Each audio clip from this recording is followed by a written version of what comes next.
What's going on, everybody? This is Fandom Empire. I'm Sean. This is Tommy.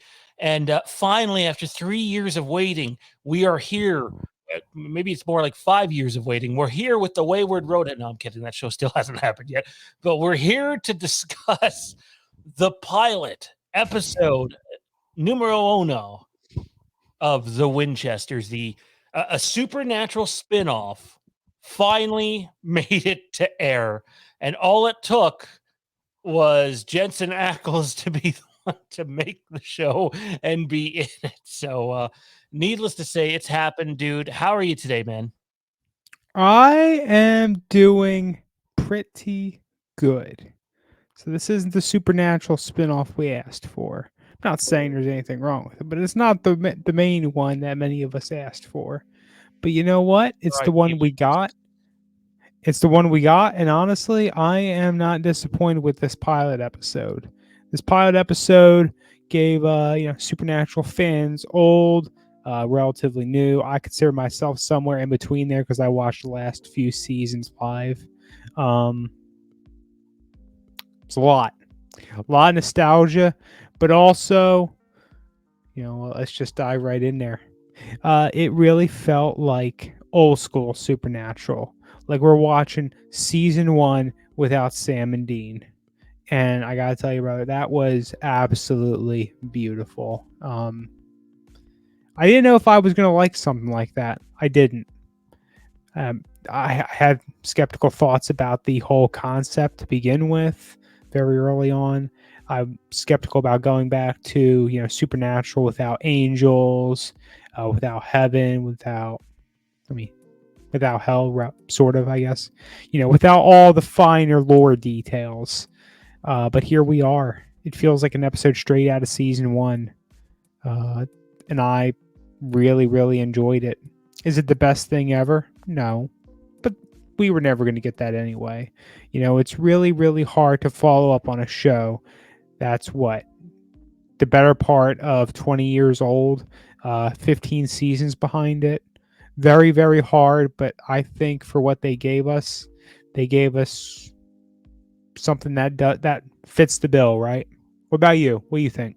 I'm going to get to my thoughts in just a second. Before we go any further, I want to point people to the multiple choice question for this video. We really encourage fan engagement here at the channel. If you're new to the channel because you're just starting to watch our Supernatural content or the Winchester content, we're going to have more of it. This is sort of the beginning of slowly phasing in Supernatural universe content on a ongoing basis into the channel. And we're throwing you all to the wolves right away. Are you Team Sam or are you Team Dean? Comment down below. We would love to hear your thoughts. I have a sneaky suspicion I know who's going to win out on this one. But I know Team Sam's got some fans, and I think one of them's right there. Maybe. I'm split, right? Team Dean is not cut and dry for me as many people. I feel like the character of Dean got better development. Really did. Much more beloved by the fan community. I feel like Sam was often left out or let down, didn't get the what was deserved, the just deserves. I feel like a lot more could have been done with the demon powers and all that good stuff. So yeah, I mean, we could spend the next 7 hours talking about supernatural stuff from the first 3 seasons, let alone the first 15, or the only 15 rather. But yeah, Team Sam or Team Dean, comment below, maybe give some reasons why. Let's get a healthy discussion going down there. So, dude, I sat down last night. Mike and I were on here doing the Overlook Drive-In, which, by the way, it's a horror-based movie review show. If you're into that, Supernatural has horror elements too. And last night we did Halloween H2O, so feel free to check that out on the channel. It's up now. But I sat down last night after 2 hours of recording that and much more time setting it up. And I said to myself, okay, I'm going to watch this. And I'm going to go into this knowing I'm going to like some things, but prepared to be disappointed because, to be honest, the trailers for this in the marketing didn't do this show justice at all. There were some things that I found intriguing in the trailers, but they just weren't very well put together. So I'm sitting down to watch the show, man, and literally, like when it opens with this, very very supernatural. Like instead of it saying supernatural, though, it's the Winchesters. I just thought, okay, so they're sort of going the House of the Dragon route with Game of Thrones and trying to keep some of that DNA.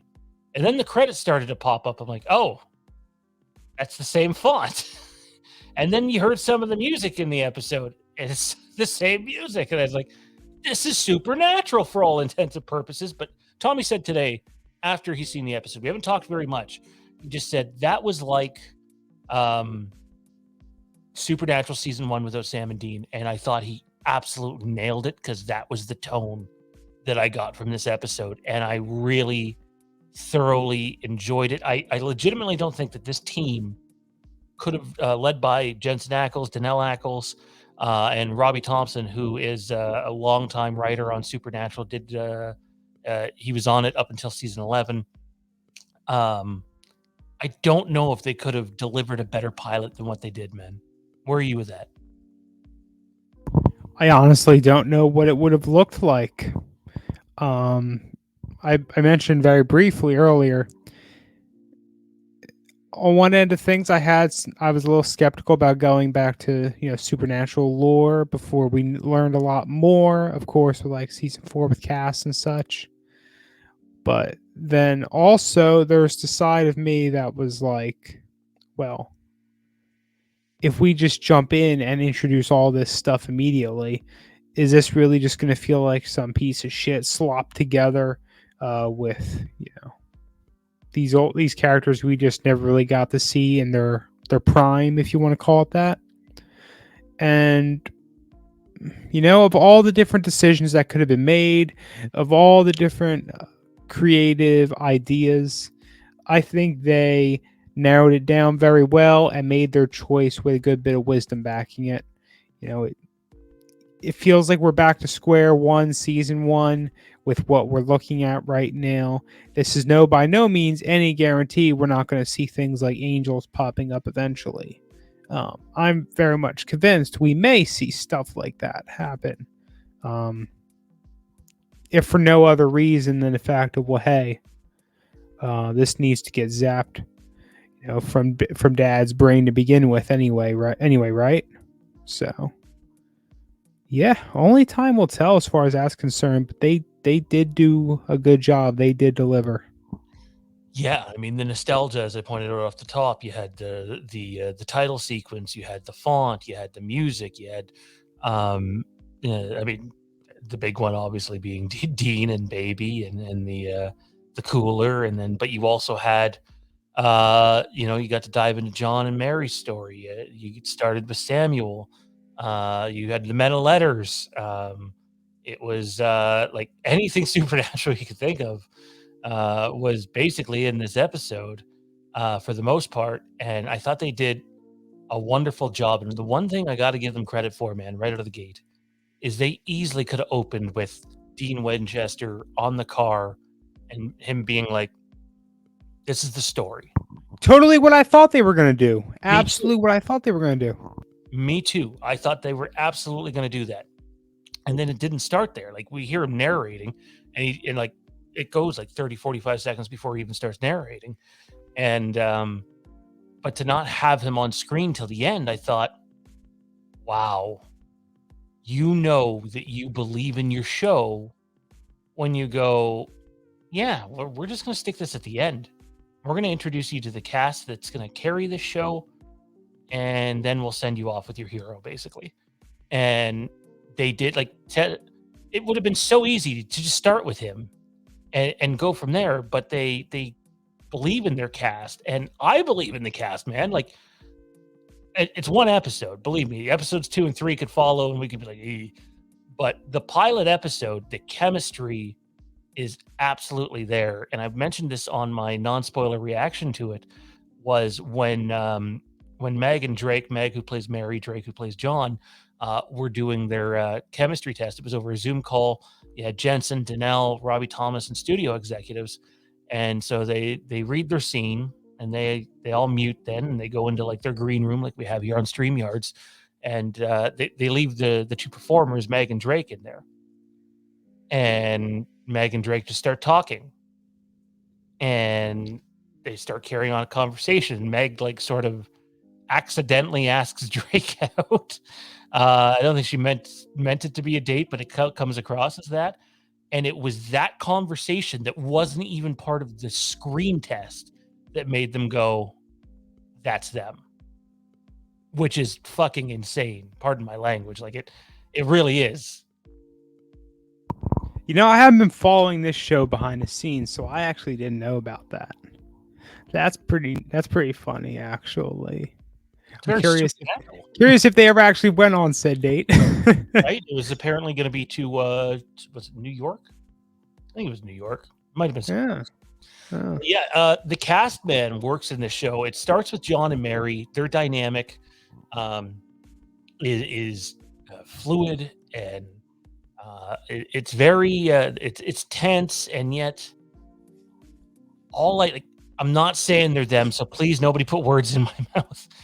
But during this episode, the way that they behave, their mannerisms, how they act, I just got thinking, oh, okay, so Mary is Dean and John is Sam, and John in this show actually gives me more of a Sam impression, but there's little bits of Dean in there, which is fitting because if we go back to Supernatural, Dean tells Sam time and time again, the reason you don't like Dad or didn't like Dad is because you two are so much alike. Like you two are the ones that are alike, and Dean is more like Mary, and boy, did they nail that with the show. Yeah. Yeah, I can definitely see that. I agree. Absolutely. I want to give some attention though, where it is due, and the supporting cast in this show was very good. Specifically, the two that stand out are Carlos and Latika. I like in the trailer, it really makes Carlos seem almost too goofy and out there. But as we know, he's bi, and good on them for even a show based in 1972. They're just willing to put that out there. And Latika's character, she's in with this hunting gang and yet scared shitless. So it's kind of a new dynamic, man. And I thought they meshed really well with John and Mary in this. And the trailers had me worried about Carlos. I gotta say, by the end of episode 1, I thought to myself, no, he's absolutely perfect for this. He takes the tension away. Supernatural is meant to build tension, but Sam and Dean always had this ability to break the tension and have these comedic moments, and I really do think he's going to provide that without going too far. This is definitely a unique element, something that is very different from the earliest of Supernatural that we're getting here. We're seeing, a team form up. Episode 1, that's not something we had early on in Supernatural. It came later, but and I'm curious to see what happens with this team. Are they going to all travel together and stay together? Or are they going to split off? Next episode, we'll only see, John and Mary. Or what? Are they going to, go through a story A, story B? And that's okay too. They can definitely do that. It's different. But that's totally okay because we don't want a carbon copy of Supernatural by no means. Correct. And I mean, if anybody's been paying attention, I must have Dean Winchester. Jensen Ackles came out again this weekend and reiterated Supernatural is not over. It will be back. It's just a matter of when. And I mean, in a way, it's kind of back now. So, but he's obviously meaning the mothership show, as they keep referring it to it now in all of their press. So, dude, I gotta ask you, what did you think about the John dynamic returning home from Vietnam? And you think that it might be dealing with a haunting, and it could be something supernatural, but reality is the dude is legitimately going through PTSD, and as we all know, that's a real thing in real life, and for them to take that and blend it in with the show elements, but also be like, hey, no, like he's not being haunted, he's legitimately going through some psychological shit. I think they could do a number of things with this at this point, but it was a very good inclusion for the first episode. Um, excuse me. One thing they could do is maybe next episode, maybe next few episodes, they could just drop it. You never see it again. The show gets too engrossed in its own story, its own lore, and building up to what we know in Supernatural. They could totally just get rid of it. We would never see it again. No one would ever ask another question about it, probably, except for the most diehard Supernatural fans, we all know. I would hope Another they treat thing. it similar to how they remember when Dean gets out of hell in season 4. So he goes Yep. at the end of season 3. We found out that he was down there 30 or 40 years. Yep. But only a few months had passed up on the surface. And I thought that they did a wonderful job of, we find out in episode 1 or 2 of season 4 that he is suffering from PTSD. And then it doesn't come up again for like 3, 4, maybe even 5 episodes. And all of a sudden, one episode, he just goes into the bathroom, stares at the mirror, and boom, it punches you in the face. I would hope that they treat this similarly. I mean, who knows, right? It could go any number of ways. And another way I could see it going is, it does blend into the supernatural elements and, lowercase s for supernatural, the paranormal elements. And, he's seeing something, he's trying to dismiss it, trying to unsee it. And, oh, no, that's actually there. And it gets him. It could happen. It could totally happen. And that's just one other way. It could go any other number of ways with what they build on it. But hey, for those of us who have known folks who've been in uniform, who've served in armed combat, or even in a support role that was very hands-on, or even just had any kind of deeply traumatic experience where they've hung on to things and developed a form of PTSD, we know that stays with you. It stays with you. It's not weak. It's not by any means a weakness. It's it's an alteration in your lifestyle. So John is not only grappling with what are these hunters? What are these men of letters? What is this? What is that? Oh, here's something trying to kill me. No, John is readjusting to civilian life. He is learning to deal with these demons he's got, and obviously, as they've portrayed in the show, I don't think this is very realistic, but it's what the story wants to do. He just buried his best friend, with the best friend's family, and now he's back home. I don't think that's the most realistic part. I don't think he would be out that quick, but hey, it is what it is, right? Yeah, I mean, I lost someone extremely close to me 5 years ago now, and even to this day, I hardly it wasn't family, just someone who was a really close friend. I went through treatment in 2016. That guy was there for me a lot, and then he got his life taken from him and his cousin senselessly by a drunk transport truck driver, and I think about him a lot, but I rarely talk about him, and I did think that he was a little too open about it. That would be my one nitpick with it. Sorry, my other nitpick. If I had to nitpick this episode, I thought the monster at the end looked cheesy as shit, and they need to do it. If that's the best they can do, which is fine. You just got to light it differently. Keep them in the shadows more. Some of the supernatural monsters from season 1 look horrific. You just don't know because of the way it's lit. What do they call that? What was it? A Rougarou, I think, or something like that? I don't think it was a Ruru, but it sounds like it. I can't remember now. I've seen the episode twice and I can't remember. We've seen them before, I think. Anyway, I have to ask you about this. Millie Winchester. We don't hear too much about her in Supernatural. I think she comes up once, maybe twice. What did you think of her in the pilot? Because I got to tell you, man, not only did I really dig her perspective on things, she also happens to be in my favorite scene in the show, which we'll talk about here in a few. I mean, if you were to tell me the name, I wouldn't have even known the name. I don't think I picked up the name now in this episode. She's very much an underdeveloped character, for better or worse. We'll probably see more of that. I don't picture her dying old age, if you know what I mean.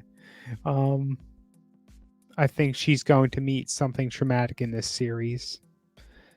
That's just my first impressions. She's demonstrated that she's very much against the life.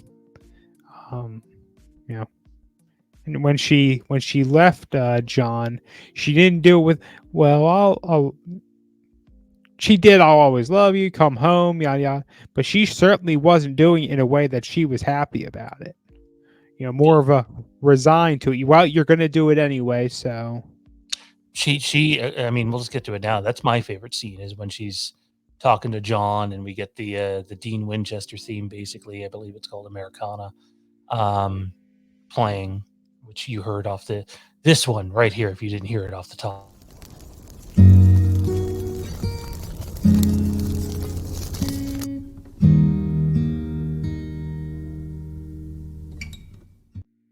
Very emotional. Whenever they use that music and use it right, it really gets to me. And I thought that was the perfect scene to do it, because she's literally warning him.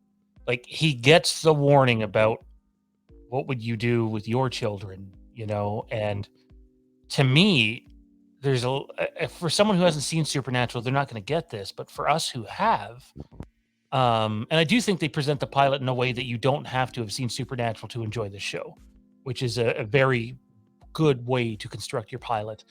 But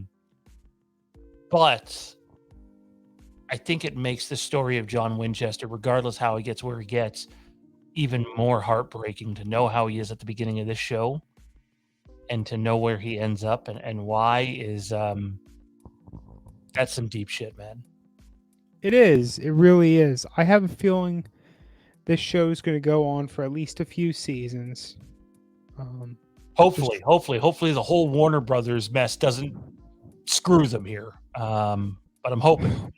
We could talk about that and speculate on that for hours. I have a feeling this show that has the potential to go on for a few seasons. It's not going to go on for supernatural length of time, but yeah.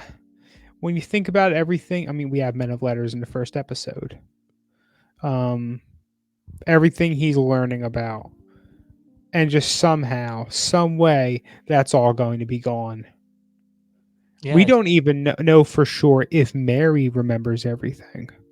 Right. We know John's got to forget, but it's how much there's going to be. I mean, we're getting ahead of ourselves here, because it could be 2 years, 3 years, 4 years from now. I don't see the show being longer than 5 years, because they're basically strapped into like a 2-year window in terms of the timeline of how far they can go. And I mean, I suppose they could go further than that, but it would just be post Sam Campbell's death. But they're in a window, and I just hope they navigate it right. And by the way, if you haven't heard yet, the new Samuel Campbell is Tom Welling, aka Clark Kent from Smallville, who you might remember starred on Smallville with Jensen Ackles. So they I didn't catch on to that. I haven't read into what his role was too much. That's really neat. Yeah, he's going to play Samuel Campbell, who was in Supernatural season 4 and 6 as the grandfather, Mary's dad. And Tom's obviously aged quite a bit since the end of Smallville, and I think he fits the role for sure. And even though we didn't get to see Tom as Sam Campbell in the first episode, I'm really excited to see what he brings. And kudos to Jensen for being like, to know you got to bring someone in that has almost like a Jim Beaver flair to him with Bobby Singer, and you go with someone that and you know their work, and you've worked with them, and isn't a Supernatural alumni, but is a CW alumni. And literally the CW, what they've done here with this is they've taken, essentially Jensen Ackles, who is part of their longest running show ever, most successful show ever, and taken Tom Welling, who's part of their second longest running show ever and second most successful show ever on the network anyway, and they've combined them together on one project. So it's almost, in terms of breaking the fourth wall, it's a little bit of a legacy project for the CW as well, who is also going through changes at this time. I just sure hope that this manifestation, of the character Samuel doesn't make me end up hating him by the time we see him at the end. Just really, because he was okay when we saw him in Supernatural, and then then he was just a fucking asshole. Yeah, and sorry, I he was okay when we first introduced to him, hard ass, but he was okay. Yeah. Then when he comes back to life in season 6, oh man, I was done with him. I was done, so done with him. Yeah, the actor did a really good job of playing a part that would really get under your skin. So yeah, I'm interested to see what Tom Welling ends up doing with the character, and what will the role even be, right? I mean, any number of things can happen. I'm trying to think back. Do we have any indication that he wouldn't remember any further adventures with them? No, he probably would. Doesn't mean he has to. Well, he wouldn't. It wouldn't be with Sam and Dean, right? They would be with John and Mary, and we know Yellow Eyes kills him. And Jensen's already teasing Supernatural alumni will be appearing on the show in front of the camera and behind the camera as some of their characters. And I mean, Supernatural, you could literally have anybody. You can have Sam and Dean come into this show, although I would hope, Dean's already in it in episode 1, but in terms of interacting with John and Mary, I would hope they wouldn't do that in season 1. It's okay. If I can't believe I'm saying this, if Ruby pops up and they've basically all but confirmed she's going to at some point, that's fine. She fits. I believe they actually confirmed Crowley at San Diego Comic-Con, but it doesn't mean it's going to be Mark Sheppard. Yeah. Characters like that are fine, but let's not go to the Sam and Dean well just yet. Let's give that time. Agreed. Absolutely agreed.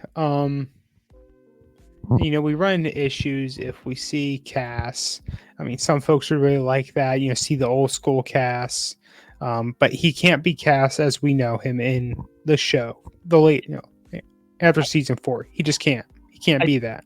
I disagree. I think he absolutely can be that. Angels can time travel. And yeah. Did you catch the line? I think John says it to Mary. Might be his mom, but to Mary, where he says, "Some guy who I've never seen before handed me this." Yes. That's someone, and to me, it's either Dean or it's Cass. It's one of the two. It could be, but it's going in some weird directions doing that, right? Dean did illuminate, at that last line. He's trying to fit all this together himself. We're kind of looking back is what the show is doing here. We're looking back. We don't know how far back. A question that popped into my mind is this supposed to be taking place after the finale? Dean is passed, but Sam has not yet. That's a question for us right there, and we might not get the answer. We just might not ever get the answer, and that's okay too. There's just any number of ways this could go, and there's really a lot to be excited about. Absolutely. There totally is. And I'm probably going to butcher the pronunciation of this man. The Arquida or Arquida, they get brought up during the episode, and again at the end of the episode by Dean. I think that the whole tie-in here, this is just my prediction, is Dean is in heaven telling the story.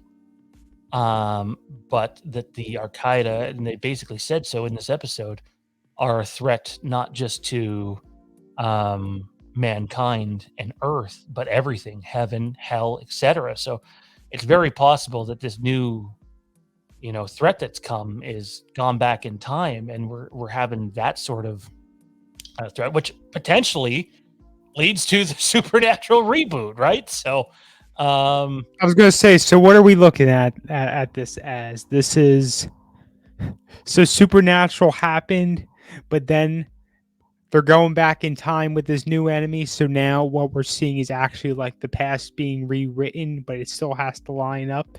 Kind of like real world tongue in cheek sort of thing. Kinda, but they probably need to save their timeline sort of thing. That's where I believe this is heading. I have no proof of that, but just in terms of the groundwork they laid in this episode, and the nice thing is, I know some people won't be happy with this. It's not 22 episode seasons. It's not 23 episode seasons.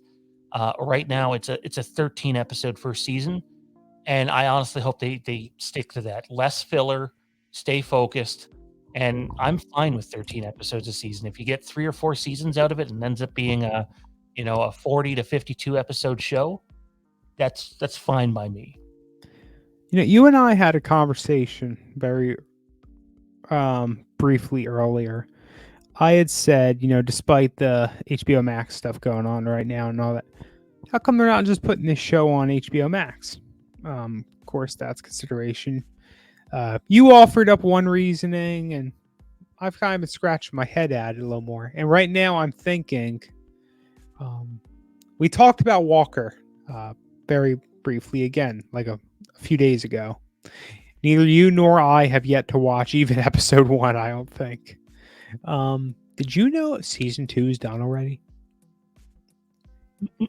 Not only is season 2 done, there's a spin-off that is already in the works and confirmed. Yeah, they just dropped the first episode, I think. So Jared's having a lot of success. But those Walker seasons, those are pretty long. I think those are 20 some episodes. Interesting. Well, I hope they don't go that route with the Winchesters. Keep it with less filler. If you get 1 or 2 filler episodes in a 13 episode season, great. But in Supernatural, you were getting 7, 8, 9 episodes of filler in a 23 episode season. You don't need that much. Let's stay focused. Let's stay on target. If it goes 4 seasons and we get 52 episodes, if it goes 5 seasons and we get 65 episodes, or even if it goes 3 seasons and we get like 40, there's enough to tell a story here. And again, I think this story ends up being a lot bigger than some people think. And it's going to be really, really interesting to see what direction that they take the show, man. I got to say, though, episode number 1 checked all the boxes for me. And going into it, I didn't think that was possible. It's still a relatively new show, so I'm not necessarily turning my nose up at filler. I think they could definitely go ahead and do some Monster of the Week type stuff here, and it would hurt nobody's feelings. It would hurt, nobody in any great way. But I understand not wanting an excessive amount of filler, right? And just like you said, this show did it for me. I'm very pleased with this pilot we got. This may not be the Supernatural spinoff that we all asked for a few years ago, but it's definitely showing promise. And I'm looking forward to seeing what turns it ends up taking. Really hope that it ends up being a great companion for the original show, and maybe it does so well that they keep it going for a few years, launch another spinoff, any number of directions that could be taken, all of which, CW going through some changes, Warner Brothers going through some changes, any number of things going on. If you were rating this, and we'll go with the stars, the 5-pointed star that we see in Supernatural, how many stars would you give this episode out of 5?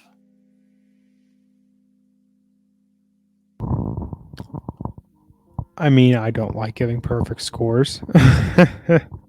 So I guess I'll give it a 4. I'd go with a 4 as well, which I think is a damn good start. Give some wiggle room. You could go 4.25, 4.5, 4.75, 5. As we go here, it gives you some wiggle room to continue to get better. But so far, man, I'm really digging it. I think it started as good as it possibly could. As we get ready to wrap this thing up, man, any final thoughts on the Winchesters pilot? I'm really thinking back to my comments earlier, and that is one really unique element that we're seeing out of this right now is episode 1, we're seeing this squad form up. We have the potential to see these characters grow together, develop group dynamics together, see how romances may or may not affect that. And it's something that we really never had in Supernatural, in that kind of way. Now they could split up next episode, next couple episodes. It could be a story A, story B type of thing, or they could stay together for the majority of the time. It's even when Sam and Dean were working together with other folks, they never usually stayed together all the time. Even Cass, usually off doing his own thing. You definitely their names are escaping me right now. Carlos, you had Tika. No, Ellen. Was it Ellen? Ellen and Joe. Thanks. Even them, Dean was of course very close with Joe. Oh, chicka wow wow. Yeah, it just they were usually working separately off screen. It was kind of like a camaraderie type thing, distant connections. You save each other's phone numbers. This is different. I think it's different from what we've seen so far. So it's a new element to see to the whole Supernatural universe. We'll see what they do with it. Absolutely. The question is, though, what did each and every one of you out there think of the Winchesters pilot? Are you back on board? I know there was people that didn't like the drama that went down between Jensen and Jared when the show got announced, but they cleared that up, as I thought they would. And I know there's some people that just didn't want content without Sam and Dean, but I got to tell you, this is the closest thing you'll get to it at the moment. And I mean, hey, it had Dean in it, so and I imagine Sam's not too far behind. I imagine we will get to see him at some point. But dude, I loved it. Thanks for doing this, man. I'm excited for next week's episode. I'm not expecting it to be the quality level of the pilot, but let's hope the drop off isn't too far. Thanks for doing this, dude. Absolutely enjoyed it. Can't wait till next week. Saving people, hunting things, it's the family business.